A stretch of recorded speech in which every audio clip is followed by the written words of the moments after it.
Hello students, नमस्कार। मुकेश विश्वकर्मा मैं आपका स्वागत करता हूँ। देखिए, आज मैं फिर से आपके लिए एक वीडियो लेके आया हूँ जो कि मैथ्स से रिलेटेड है। मैथ्स के हम ऑलरेडी फर्स्ट लेसन का हमने एक सवाल कर लिया है। अब आगे के जो सवाल है वो हम आपके सामने करेंगे। अब देखिए, आपने जो पहले वाला जो सवाल है अगर कॉपी में नहीं उतारा है तो आप कॉपी में उतार लीजिए। अगर आपने कॉपी में उतार लिया है तो उसकी फोटो खींच के ग्रुप पर डालिए। ठीक है। अब देखिए, हमने पहला सवाल करा था यूक्लिड डिवीजन मेथड का। यूक्लिड डिवीजन मेथड से आपको निकालना है एचसीएफ निकालना है। तो हमने पहला सवाल किया था, अब हम दूसरा सवाल कर रहे हैं। अगर आपने घर पे किया हो तो आप मिलाइएगा कि आपने ऐसा ही किया ना। देखिए, दूसरा सवाल है आपका 196 और 38,220 का एचसीएफ निकालना। तो देखिए, दो नंबर्स दे रखे आपको। तो अब आपको क्या करना है, सबसे पहले जैसे कि मैंने पिछले वाले सवाल में भी आपको बताया था कि दोनों में आपको ये डिसाइड करना है कि बड़ा कौन सा है। अब देखिए, हमने डिसाइड करा कौन सा बड़ा है। दिख रहा है आपको 38,220 ये आपका बड़ा है और 196 आपका छोटा है। तो ये मैंने इसका चिन्ह भी लगाया है कि ये वाली संख्या बड़ी है। अब जैसा कि मैंने पहले बताया आपको कि छोटी संख्या का आप बड़ी संख्या में भाग देंगे। छोटी संख्या का आप बड़ी संख्या में भाग देंगे। तो आपकी छोटी संख्या है 196 और आपकी बड़ी संख्या है 38,220। अब देखिए, अब 196 का आपको भाग देना है 38,220 में। अब देखिए, ये आपको कैलकुलेशन करना पड़ेगा, भाग देना पड़ेगा, अपनी कॉपी पेन उठानी पड़ेगी। आप कॉपी पेन उठाएंगे और जब 196 का भाग देंगे तो आपका पूरा भाग चले जाएगा। कितने टाइम में? 195 में। ये आपको खुद को करना है, ये आपको खुद को भाग देकर देखना है। अब देखिए, यहाँ पर आपने ये भाग दिया, अब आपका आएगा 195। यहाँ पर पूरा भाग चले जाएगा, यहाँ पर आपका रिमाइंडर या शेषफल नहीं बचेगा। आप भाग दे के देख लीजिएगा, यहाँ पर आपका रिमाइंडर या शेषफल नहीं बचेगा। अब देखिए, यहाँ पर जब हम जानते हैं कि अगर शेषफल नहीं बचता है, अगर शेषफल नहीं बचता है तो जिस संख्या से आप भाग देते हो, आप जिस संख्या से भाग देते हो वही आपका एचसीएफ होता है। कौन सा एचसीएफ होता है? जिस संख्या से आप भाग देते हो वही आपका एचसीएफ होता है। जो भाजक होता है, जो भाजक होता है वही आपका एचसीएफ होता है।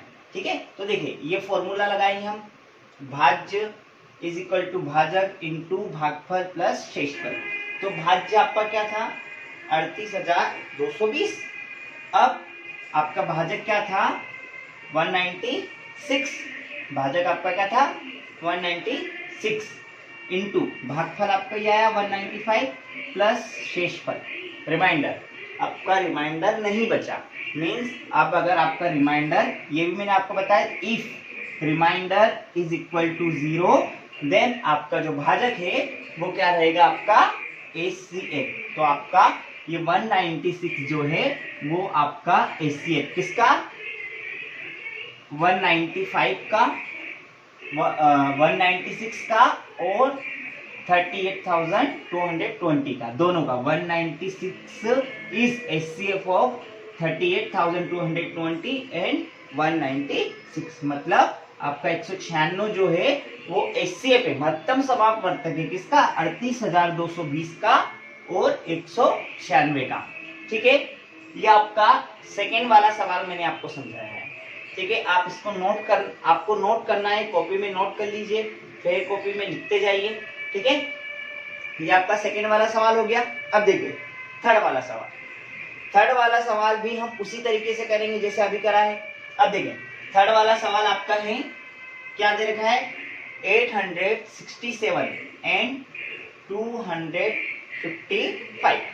अब देखिए, यहाँ पर क्या देखना है आपको कि यहाँ पर भी सेम पोजीशन आपको देखना है कि कौन सी संख्या बड़ी है, ये या ये।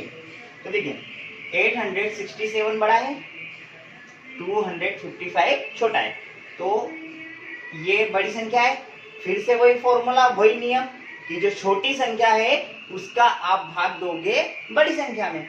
तो आपकी छोटी संख्या थी 255, उसका भाग दे रहे हो आप 867 में।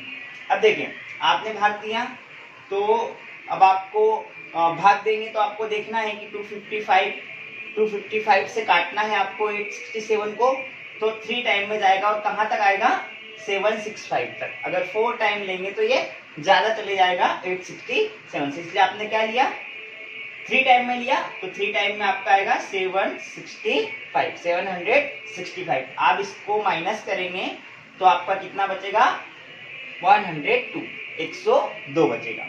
अब आपको फॉर्मूला लगाना है भाज्य, भाजक, भागफल और शेषफल। तो देखिए भाज्य आपका क्या था 867, 867 आपका भाज्य था, इज इक्वल टू भाजक आपका क्या था 255, 255 इंटू भागफल, आपका भागफल कितना आया था, ये 3 आया था, ये आपका भागफल प्लस शेषफल, ये आपका शेषफल आया कितना 102। ठीक है। अब देखिए फिर आपको याद रखना है कि if reminder is not equal to 0 then, है ना, अगर आपका रिमाइंडर बराबर नहीं होता है 0 के या 0 नहीं होता है तो आपको क्या करना है, जो आपका भाजक होता है, जो आपका भाजक होता है वो आपका क्या बन जाएगा भाज्य, वो आपका क्या बन जाएगा भाज्य, और जो आपका रिमाइंडर है वो आपका क्या बन जाएगा भाजक। तो आपका जो भाजक था वो बन गया आपका भाज्य, और जो आपका रिमाइंडर था 102 वो बन गया आपका भाजक। ये आ गया समझ में। अब देखिए फिर से आप भाग दोगे, 102 का आपको भाग दोगे तो 2 टाइम जाएगा, 204 आएगा, 3 टाइम में ज्यादा चले जाएगा, 300 के आसपास चले जाएगा, लेकिन हमको तो 255 से ऊपर जाना नहीं है। अब देखिए 2 टाइम आपने दिया तो ये आप कितना बचा आपका 51 बचा है। फिर से वही फॉर्मूला लगाएंगे आप, कौन सा, ये वाला भाजक, भाजक क्या था इसमें आपका 255, सॉरी भाज्य, आपका भाज्य क्या था 255 इज इक्वल टू भाजक, आपका भाजक कितना था 102 इंटू भागफल, आपका भागफल कितना आया, ये 2 आया, प्लस आपका रिमाइंडर भी बचा 51, मेरा 51। ठीक है। फिर से वही वाला formula, if reminder is not equal to 0 then, फिर से आपका जो भाजक है वो बन जाएगा भाज्य। तो आपका भाजक क्या था यहाँ पर 102, वो बन गया आपका भाज्य, और जो शेषफल था, शेषफल कितना था 51, वो आपका बन गया भाजक। अब देखिए आपने 51 का डिवाइड करा तो 51 से 2 टाइम में चले जाएगा भाग आपका पूरा, तो कितना आएगा 102। अब यहाँ पे बन जाएगा 0। अब देखिए अब यहाँ पर आपका क्या बचा है 51 से दिया आपने तो 2 टाइम चला गया, मतलब 0 आ गया। तो अब आपका जो रिमाइंडर है वो कितना है 0 है, मीन्स अब आपका सवाल खत्म हो गया है।